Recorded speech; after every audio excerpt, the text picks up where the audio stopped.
donated embalmed peens of dead male feminists. The copywriter asked me to change peens to penises because she said that peens was a less common word, but I overruled her because it's my book and I wrote it. Many of our readers won't want to read a book like that. We are a commercial publishing house. So the Hitler thing, was just presented as fact, and then he took some grapes from a bowl and ate them. So I conceded that yes, okay, the fart should be included somewhere in the book because it was such a pivotal one.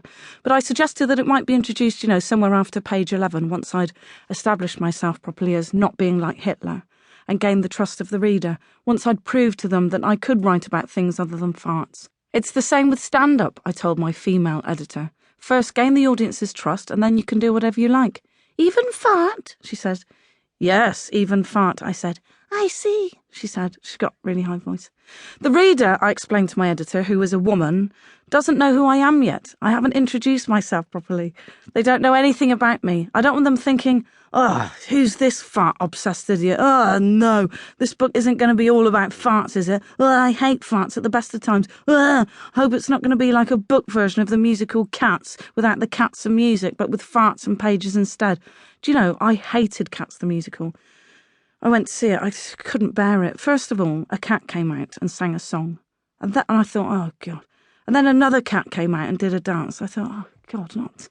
And then two more cats came out and sang a duet. After about half an hour, I thought, oh, God, it's not all about cats, is it? I suspected that one of them might even be a human in a cat's costume. Bonnie Langford, I think its name was. But it was only when it sang and sprayed all over the first 5 rows that I was completely convinced of it, that it was indeed a real cat. I don't want them thinking I'm a one-fart pony or a one-trick fart or one pony's fart trick, I said. Also, what if the head of women, Jimmy Somerville from Bronte Beat, hears on the feminist practice and post-structuralist theory lecture grapevine that this book is supposed to be about feminism and becomes so infuriated and confused by all this early fart discourse that he only reads the introduction and then writes a horrible review of it for The Spectator with the headline, "Bridget Christie is not a feminist, she's a flatulist in feminist clothing." I mean, what if his horrible review is always the first thing that comes up if you search for my name, which I've never done? It happens all the time. And then your family thinks you're deluded and lying about your career because they only see the terrible things that people say about you. Look, my auntie is a nun in California, right?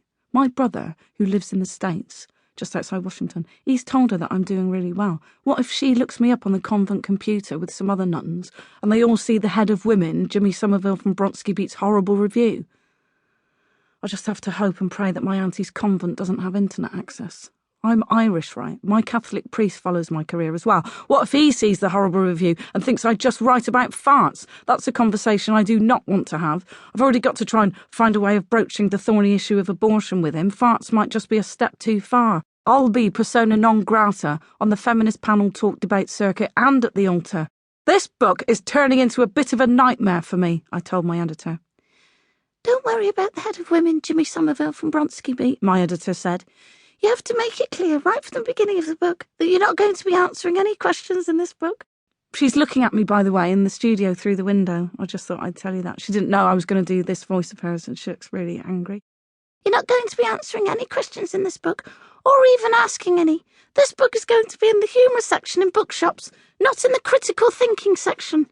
No one's going to be thinking as they read this book, let alone critically, and if they are, you've written it wrong. No one's expecting you to be the next de Beauvoir or Frieden or Hildegard of Bingen. It just needs to not be shit, and to not have loads of photographs of you in school plays in it. So that made me feel slightly better, but I was still worried. I'd been burned by farts before. This was a review for my 2012 Edinburgh Fringe show, War Donkey. If you think a tape of fart sound effects is the last word in quality stand-up, then you may enjoy this show. For everyone else, it's probably best avoided. And the farts are the best jokes. In a world where female comics are treated seriously, they will still sometimes get a bad review, but it won't be because of their gender. I really wanted to like this show, but don't let Christie take your money and give you nothing but farts in return. The List. So yes, I have to talk about farts, I'm afraid, because in April 2012, one of them changed the course of my life forever. It wasn't a private fart. This was a very public fart. It's the reason I've been commissioned to write this book. My views on everything from